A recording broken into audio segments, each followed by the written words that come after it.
Welcome back to everyone here in Parent Tween Village. I'm super excited to have part two of a conversation with Dr. Alaina Johnson. If you missed the first part of our conversation, it was all about how to support your aspiring artist, visual artist, musical theater artist, theatrical artist, as when they decide that they want to go on professionally in the arts. And now we're talking maybe about the other side of the coin. You said how to support the artist who, how did you put it, refuses to shine. Refuses to shine. Yes. So where this comes up a lot is parents who have kids who are younger and love, especially in the performing arts, love what they're doing. Everything they are happy to the minute they're at a family party and someone says sing, they grab that microphone and they are ready to just put on the performance of a lifetime. They love it. And then something seems to shift as they move into middle school. And the parents will look at me and go, "What's going on?" I'm asking them. They say they love it. They don't want to quit. But all of a sudden, they seem to be almost shy. And my kid's not shy. And so, talking a lot about what happens developmentally and how do we help support them when they're going through this developmental change.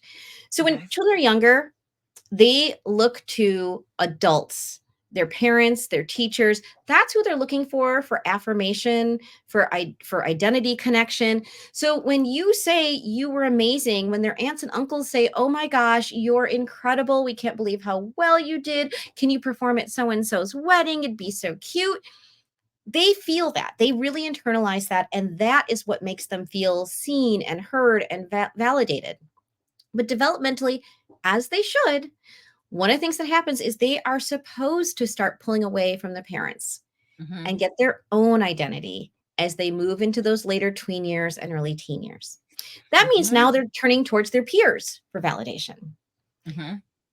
Peers can be much more challenging in terms of, are they giving that validation? Are they Wow, offering that's a validation? Are they offering snarky validation? Are they eye rolling at you? Are they calling you a show off because you got the lead? So this suddenly where they're looking for, hey, is this a good thing? Am I doing a good job? That can really shift in terms of the landscape of what they're getting. Mhm. And for a lot of kids, their natural reaction is, well, I want to fit in. I want to be validated by my peers. So I'm going to pull back. I'm not going to let anybody know what I'm really capable of because I don't want to be seen as a show off. I don't want to be seen as different.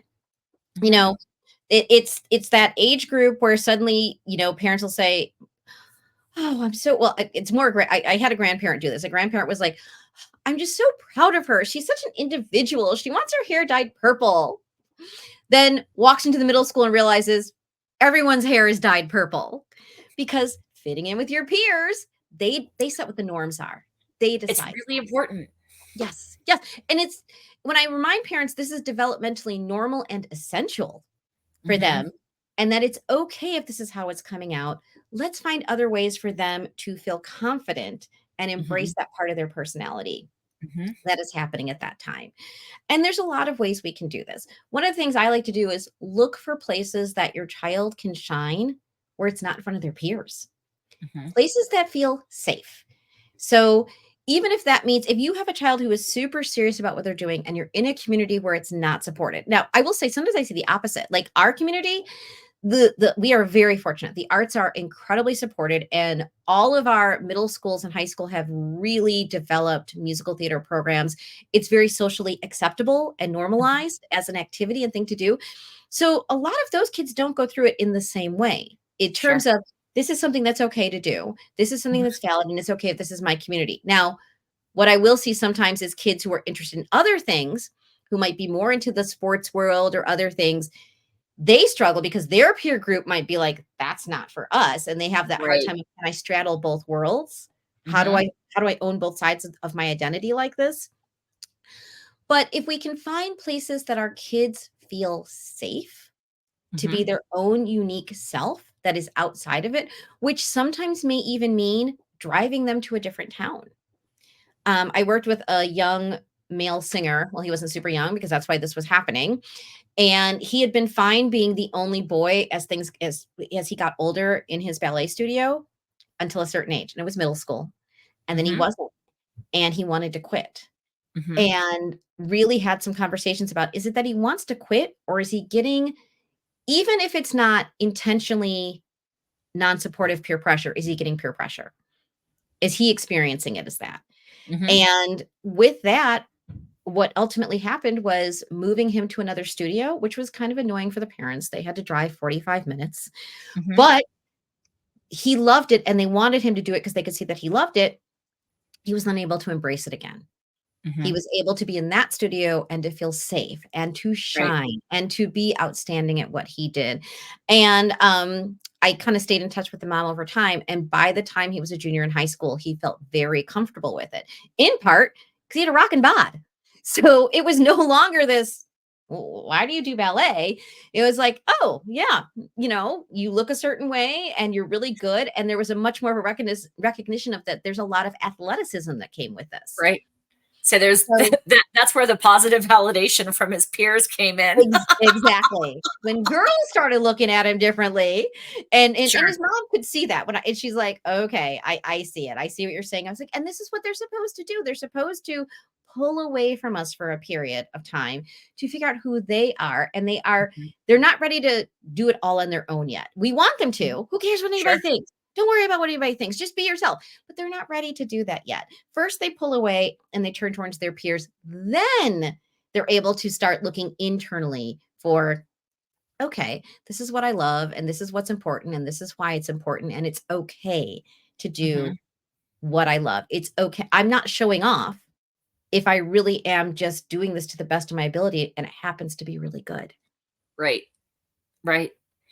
As we were talking, Dr. Johnson, I was thinking how I've always acknowledged how fortunate I was that I went to an arts high school, and it Oh, was actually a 7 through 12 school. I was in the 3rd graduating class, and I have frequently, like, kind of tongue in cheek said that we were the freaks and geeks who would have been tormented at our regular high school. Like, in the first part of our conversation, you were like, those kids are weird and their parents are weirder. Like, mhm, we were those weird kids. mhm. We were the kids, like, it was totally normal to walk down the hallway and see the mohawks and the Yeah. studded collars and whatnot. Creative Like, expression, comfortable with massiu creative 100%. expression of who they are. 100%. I mean, the girls also outnumbered the boys 5 to 1.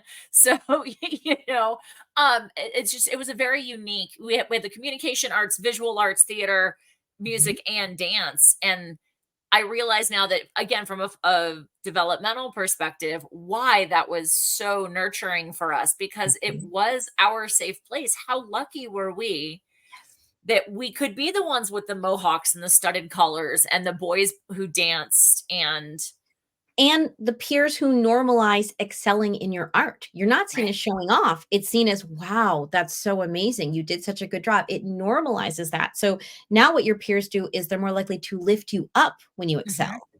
Right, versus question, are you an outsider because you excel? You weren't an right. outsider because this is our group. This is It's the what we did. norm. Yeah. Right. Well, and the downside to that in some ways from a traditional high school experience is we didn't have the football team, we didn't have the basketball team, we didn't have the baseball team because why would we do something where they would throw a ball at our head to your son's point from our first conversation? Like having the male dancer out playing football and he gets tackled and breaks a leg, well that I mean, that's not an occupational hazard. Mhm. That's a dumb decision for somebody who may want to pursue a career in the arts, you know, Absolutely. or the violinist or whatever the case is. Um, anyway, so I just wanted to add that in that like I hadn't thought about that. I knew it was unique because it was our safe place, but I Mhm. hadn't ever like put it together with the developmental propriety, if you will. Yes. Yes, So, and that support that you got that wasn't conscious, but just normal, it normalized a lot of things for you mhm, because this is how everybody behaves. So that gave you space to explore, well, that's already handled, so now I can really explore who I am right, and who I wanna be within this context, because being right, artistic, that's not even a thing here. That's everything. Everybody's artistic. mhm, So who am I? What is my identity outside of that?